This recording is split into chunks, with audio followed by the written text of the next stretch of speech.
Good evening. It's February 21st, 2025. Welcome. It's my pleasure and honor to be sitting and speaking with a true World War II hero, Mr. John J. Jeckovich. How are you doing today, Mr. Good, Jeckovich? very good. You're looking well. You're looking well. How are you feeling? I'm feeling good. Okay. All right. We getting close to the end of your book, and that's why I'm requesting that your second book you give me at least a couple of the first two chapters, because I'm running out of pages. I'm running out of pages on your first book. So I'll pick up on your first book. It's titled Their Mother's Sons, and we're getting close to the end. This is when Mr. Jeckovich closed down his store and still doing other types of businesses and working at Clem & Clark and going camping at different spots. So to open up your book, Mr. Jeckovich, my passcode on the computer is your dog tag number. 42965. Okay. All right, let me just get a few pages under our belt. Well, by the way, Mr. Jeckovich was from Company H, the 2nd Battalion of the 291st Regiment of the 75th Infantry Division of the U.S. Army during World War II. Mr. Jeckovich lives by the motto, yesterday is history, tomorrow is a mystery, and today is a gift. And today is a gift, right, Mr. Jeckovich? You're right. Right. Correct. Today is a gift. Boys and girls, the dance around the sun is very short, so enjoy it. So here we are, we're on page 831. But something came in first, so I'm gonna, Okay, well, let's do it. Well, Something came in, I don't know nothing about it. Let me see it first. it's a family from Boston, Massachusetts. They're Irish. Uh-huh, And it's the Malone family. And uh-huh. it's a big tradition to celebrate St. Patty's Day. What we got here? The Okay, Malone family. this is Good, to John. Mr. John Jeckovich. I sent you a sweatshirt for St. Patrick's Day. St. Patrick's Show Day. everybody. Yeah. Hold it up. Now where's this from? Okay, this is from the Malone family from Boston, Massachusetts. Their uncle was in World War II. Yeah. Their uncle was in World War II. So And then these are the sunglasses they want you to try put on. them on. Let's take a peek. We'll wear that, I Leave them think, on for a minute because I have. next month. Oh, I'm gonna take a picture, text it to them. Don't go away. Yeah. Leave them on for a minute. I'll send it to the Malone family. Yeah, how about a wave? How about a wave? Okay. And hold up the t-shirt too, one more time. Hold up the t-shirt with that. Here, take a picture. Okay. Thank you. We'll send out the Malone family. Yeah, very nice. Sure, Mr. Jeckovich wears it on St. Patrick. I'll send him off a thank you note, John. St. Patrick, here's the text that came in. Yeah, I got it. Okay. All right, I'll put that together. Okay? We have several text messages today, and most of them I'll read later. But we had 3 or 4 this morning as we talked about finances last week, about would you recommend a reverse mortgage? No. No. I think that's good advice. A reverse mortgage is not good for the recipient, but it's very good for the company that gives you the reverse mortgage. In very simple terms, the reverse mortgage company will look at your age and calculate approximately how many years you have left. The shorter the years you have left, the more money they'll offer you on your house. The longer the years you have left, the less amount of money they'll offer you on the house. And it's calculated in a very simple about your determination of your age. And what it boils down to, on very simple terms, they buy your house at a great big discount. That's it. There's no more to it. You don't have to make payments, of course, but that's all factored into the price they give you. So it's not a good thing. It's not a win-win. It's only a win for the companies that are running the reverse mortgages. So stay away from that. In most states today, many people, as we said last time, they said, well, we own our house free and clear and we have $1 million in a bank. But think about it. What do you really own? You're in partnerships with the government on any real estate holdings, and as a result, you're basically leasing your house from the government. Miss 3 real estate payments and see what happens. The taxes, yeah. Miss 3 real estate tax payments and your house is gone. So you're basically in a partnership with the government, and you're basically leasing your land from the government. So in the United States, you really don't own nothing, but you think you might, but you really don't. And we had some other questions pertaining to real estate and income, and someone stated that they have 2 rental houses, and they're basically breaking even, but they're holding off for long-term appreciation. Well, good luck. Good luck. It doesn't always work that way. For example, right now we're in a great big buyer's market. The sellers haven't realized it yet. And if you're renting out these 2 houses at almost cost of the carrying expenses of the house, which is your real estate taxes, your insurance, and your mortgage, and all the other things that carry it. Especially got somebody living in it. Yeah, it's basically a hobby, and you're wasting your time. I would suggest to you those 2 rental houses, dump them. You'll find out how much more freedom you have in your life. For example, if you have 20 to 100 houses, and if you're at least netting $1,000 a month per house, that's a different scenario. Now you have a small business opportunity and operation, and that make worth your while. But by renting houses at a break-even cost today, you'll truly waste your time. Many of these houses that were sold during the pandemic, way overpriced. They're dropping very quickly. Many people were so foolish and uneducated investors, whatever the price was of the house, say $400,000, they got in a so-called fabricated bidding war, which was a big lie.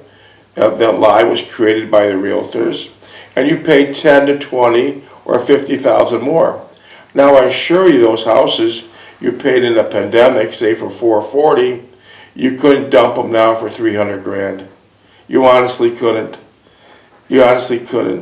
So if you're an investor today and you want to buy large numbers of houses, in the beginning of 2026 would be a perfect time to acquire many homes, because it's going to be a free-for-all. There's going to be so many foreclosures of people that overpaid during the pandemic. You can get tremendous bargains. In fact, some of the larger private corporations that have bought over the years 28 to 30,000 houses, I've noticed they've been dropping them, selling them at a substantial loss. Most people are getting out of the housing market because, it's not exactly what you might think it is. It's a lot of work and a little bit of money, and of course a few people got lucky and they sold the pandemic, but be 20 or 30 years from now before that scenario takes place again. But the tremendous bargains for buyers are right around the corner. You must understand, buying houses in Florida, for example, in 2008, you could bought a really pretty house for 120 grand, and now they're selling for 450. But in reality, they're coming right down where they should be, a couple $100,000. But there's a lot of carrying cost involved. And many times when you buy a house and in Florida, and if it's not 2003 or newer, you can't even buy homeowners insurance. And if it's on the beach side, you definitely can't buy homeowner's insurance unless you buy it from a risk pool. You buy it from a risk pool. So in fact, if you do the math, if you just moved to Florida, it'd be much cheaper to rent than to own. It's very expensive to own right now, and be aware the bargains in 8 months, 9 months, 10 months from now will be unbelievable bargains. Unbelievable bargains are right around the corner. So you suggest reverse mortgages, stay away, right, Mr. Jeckovich? Yeah, yeah. I agree with you wholeheartedly. That's the biggest scam job, con job that you ever get your hands on. It's bad news. So that answered that question about the reverse mortgage. If you do have any questions, Mr. Jeckovich wears many a hats, and he'll be glad to answer them. Many times he even talks to the people directly. So text Mr. Jeckovich a question at 407-366-0000. You can text Mr. Jeckovich a question pertaining longevity all the way up to real estate. Any type of question you might have. He's done it. He's got a lot of businesses. He's had a happy marriage for 69 years. And his mind is like a library. And he'd be glad to help you. Because this is what it's about, helping. Mr. Jeckovich is knocking on the door of 100 years old.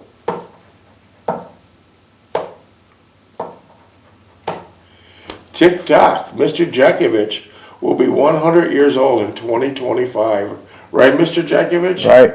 And you're looking well. And by the way, Mr. Jeckovich reads the newspaper, 3 of them every morning, Wall Street Journal, New York Times, and local paper without glasses. This guy is unbelievable. We nicknamed him the Super Soldier. The Super Soldier. So he's done everything from A to Z, and be glad to help you sharing information, maybe making your life a little easier. Maybe making your life just a little easier. And that's what it's all about.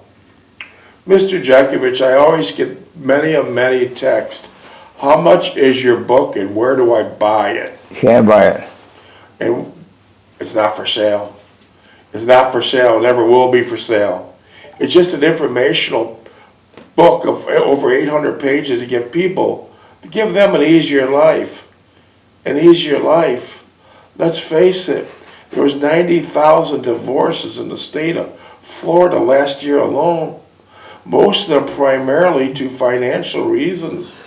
Mr. Jeckovich was married for 69 long years, and he did it the simple way. He went into the Roman Catholic Basilica in Lackawanna, New York, and asked his wife for her hand in marriage, which was Delphine Stulac. She accepted it. Then they walked over to the altar in the basilica and said a short prayer, asking God to give them a long marriage. And I guess that prayer was answered. 69. I guess that prayer was answered. So here it is. Ask him some questions. What recommendation do you give young couples who are thinking of being married? Think before you're marrying. Think before you get married. Think before you get married. Because the honeymoon stage only lasts a few weeks. Honeymoon stage only lasts a few weeks. And then you might end up really hating each other and be one of the 90,000 people getting divorced. Yeah. And when Mr. Jeckovich was growing up in 1925, gasoline was 7 cents a gallon. You could fill up your monster car for $1.50. Houses were new, nice, roomy, for $2,000 with a nice piece of land. Brand new cars were $500. Now today you're faced with all kinds of obstacles. Everything's expensive. It's very difficult for a young couple just simply to afford a house. It's a shame, but that's a fact. She's working 2 jobs, he's working 2 jobs, no one ever sees them. And now we came to the terms of, because back when Mr. Jeckovich was growing up, what did a lady do? Huh? What did a lady do when you're growing up? Took care of the house. Take up the housekeeper. Yeah, she took care of the house, she raised the kids. Now it's not like that. Now it's a very hectic place, a very hectic pace. The wife's working 2 jobs, husband's working 2 jobs, and that's still not enough. When Mr. Jeckovich was growing up with a family of 4, he could spend $30 at a supermarket and get his car filled with groceries, and they last a whole week. 14 minutes. Last a whole week. Now you spend $400. I don't know, but it's a lot. It's a lot. So it's very expensive. So understand what you're doing. And unfortunately, we got to the point now where it's commonly referred to as a house husband and a work husband, which is to destroy your marriage really quickly because you're spending more time with the guy you work with than your husband, and that'll destroy a marriage very quickly. Did your wife ever work? No, Did your wife help you at the store? no. But she supported you Oh, at the yeah.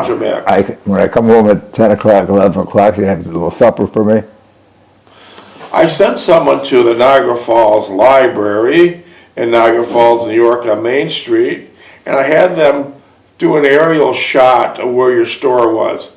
Did you review that picture today? Yeah. Was that the picture of your store? No, there wasn't. They got the back of it.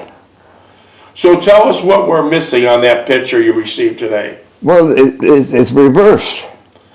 What, your store wasn't there at all? The store, 2nd Street in Niagara, yeah, but they had 2nd Street the other way.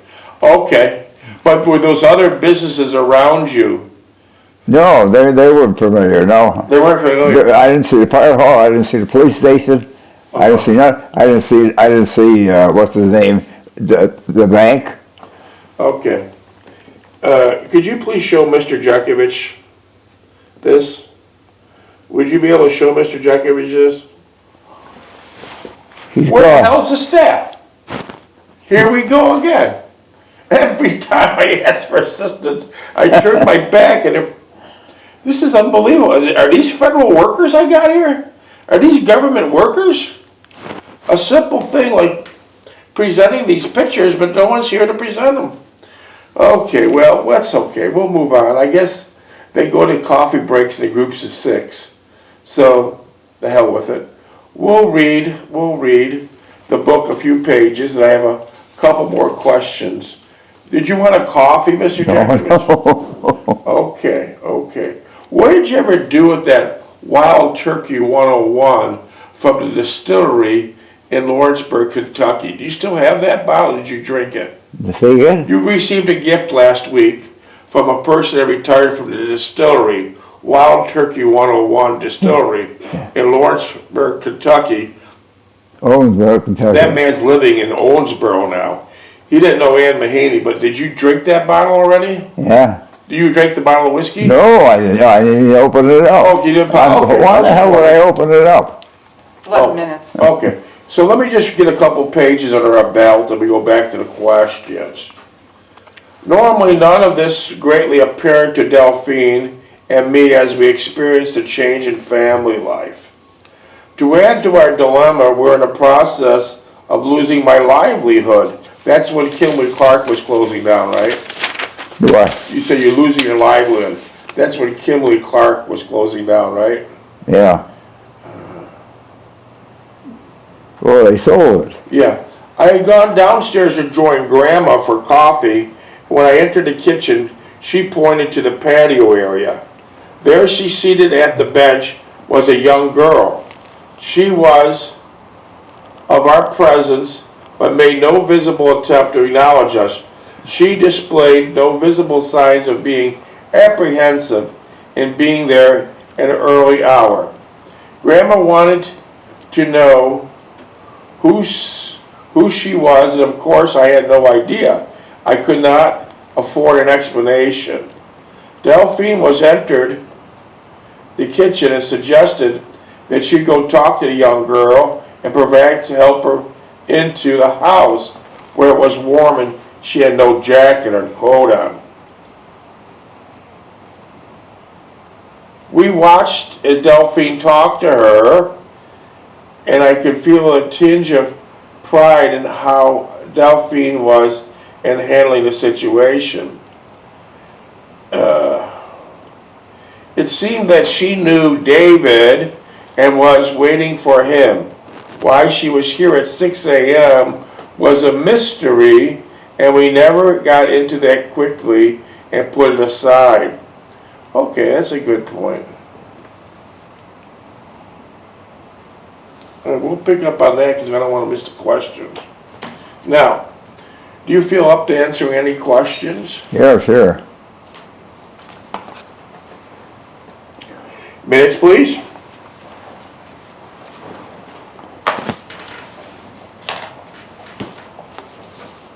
Nine. Okay.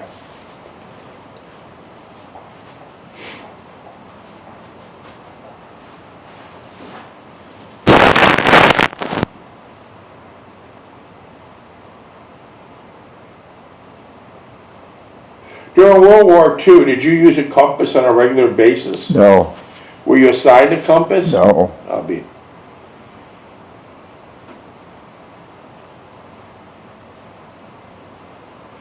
When you started jogging 80 years ago, what got you motivated to start? I read a book on, what's his name, Johnson or something, Yeah, about running. and that motivated you, and you Yeah. stayed with it for 80 years. Mr. Jeckovich, how did your parents meet? One was from Russia and one was from Poland. How They did, didn't meet, they met here. they met in the United States? Yeah, Okay, okay. Do you have any idea where? in Niagara Falls.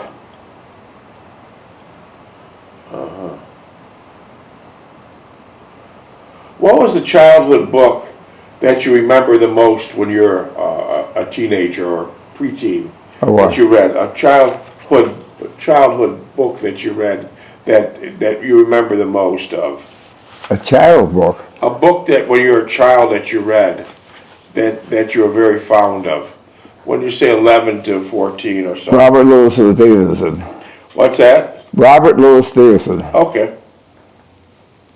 Mr. Jeckovich, it seems like you have a great personality. Can you do any impersonations of anyone? No. No? Well, they say I can sometimes, yeah. Who do you impersonate? Fred Astaire, no, not Fred Astaire, but Bob Hope and, Okay. yeah. Try Bob Hope. Try Bob Hope. What? Could we hear an impersonation of Bob Hope? Yeah. Could you do one now? No. Bob Hope was an actor during World War II. Did you see him in person? Nope, I've never seen anybody in the USO, nobody. Who's seen him? Who's seen these people? 50 miles back, The rear echelon. yeah. Isn't it true the rear echelon also, they weren't ever on the combat line like you were for many and many a year. They pretty much swiped all the heavy clothing Oh, yeah, all the good stuff, and they're not even fighting. You think that's still going on today? Yeah, probably the same thing, probably Yeah. the same thing. Mr. Jeckovich, you had a very long life and you met a lot of people, but have you ever been arrested? No, No? What was the biggest run-in with the law that you had is when you were skiing and you didn't have the inspection sticker and there was a blind no, judge? we were skiing and we checked it and the guy said you didn't have a safety sticker on your window. How come? So that we were skiing and then I told Delphi that cop is waiting, sitting there, he's probably waiting for us. He's waiting until we get out on the street. So he come out and he says, pulled me over and he said, you don't have a safety sticker on your window. Oh, no. Well, how come you didn't have a safety sticker? Huh? How come you didn't have a safety sticker on the window? Why didn't you have a sticker on Well, I think they changed them, and when I took it out, I cleaned the window and then put it back on. Oh, okay. And so how'd that all play out? What happened? Well, I had to go to this deaf and dumb magistrate there, and he talked to me. He said, "Well, you can't be doing that. You got to have a ticket." I said, "Well, I had a ticket on, but it came off or something." And he said, "Well, we're going to have to fine you $150." Did he also threaten to arrest you? No. But he gave you a big fine. But you said you had to go back there several I times. had to go back there several times, yeah. And you said he was blind? He's blind and deaf. Oh, okay.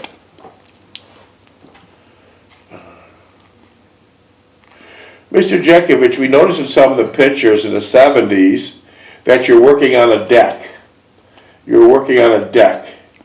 Do you remember working on that deck? That's some pictures? JK's deck, yeah. Okay. You had very long hair then. Yeah. Did you, when your hair was starting to turn gray, did you dye it?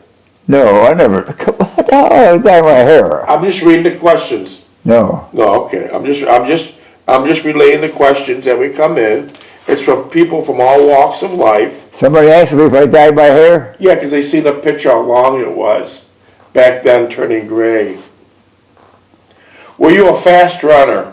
Fast runner? Yes. No, I wasn't running for speed, I was running for length. Apparently it helped. It did great wonders for longevity because you are almost 100 years old. By the way, when Mr. Jeckovich first started running, it wasn't acceptable, nor was it fashionable. He was running in his corduroy pants, sweatshirt, and old boots. And when he'd run down the road, what would they say to you? They said, get off the road, you bum. Yeah. Get off the road, you bum. Because they thought he was running because he couldn't afford transportation. Did they throw things at you? Oh, yeah. One time they hit him in the head with a full can of Campbell's soup.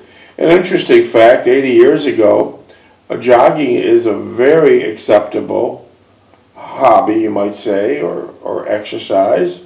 And as coming to the studio today, I see many people wearing these very expensive jogging Yeah, they uniforms. dress all up, they dress all up. Neon clothes, matching gloves, matching hat, a belt around them with some water bottles, and headphones.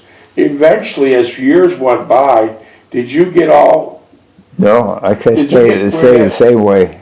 you jogged the same way? Did you ever jog with a water bottle? No, How about headphones? no, nothing, nothing. So beginning and you right to the beginning, you stayed exactly like you were.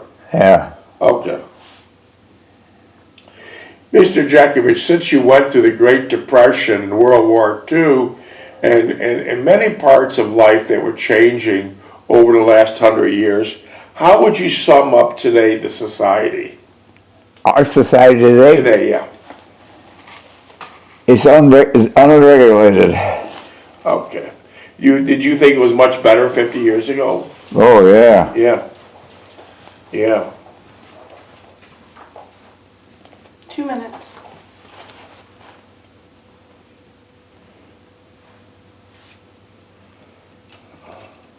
Like I said, people ask all kinds of questions, so I'll have to run them by you. What TV show annoys you the most? What TV show annoys me the most? Yeah, Those cooking shows. cooking shows. Yeah, it's amazing. You watch these cooking shows, and they'll smother everything in salt, which is horrible for you. And butter. And it's butter. And they'll say, this is the great meal. No, it's the most unhealthy meal in the world. It's equivalent to smoking 3 packs of cigarettes a day. Yeah. During your, What's his favorite movie or show? what's your favorite movie? Or What show? was my favorite movie? Yeah. Now? Then. Let's see. One. I guess a war movie. During the war. Yeah. When you were a boy, did you do any magic tricks? Magic tricks? Yeah. No, I never thought of it. Okay, walk me down. 1 minute. How do you handle all the panhandlers today? Panhandlers? Today there's lots of them. How do you handle them? Panhandlers. They come to the door. People are paying their hands out for money, sidewalks, street corners. I just go by them. Keep on going by, it's smart, yeah. I don't see many of them now. What did I say? You see the Salvation Army out there yet? Yeah, miss? 32. So, this is you did, I liked how you answered all the questions, text questions today. We'll present more. I think we got another one in the books. What do you want to do now? What time is it? Well, what do you want to do now? Oh, it's early. What do you want to do now? We'll put Trump on, yeah. Okay. Second? We'll pick it up tomorrow, 6. Huh? What do you want to do? Yeah, we'll put Trump on. Put Trump on.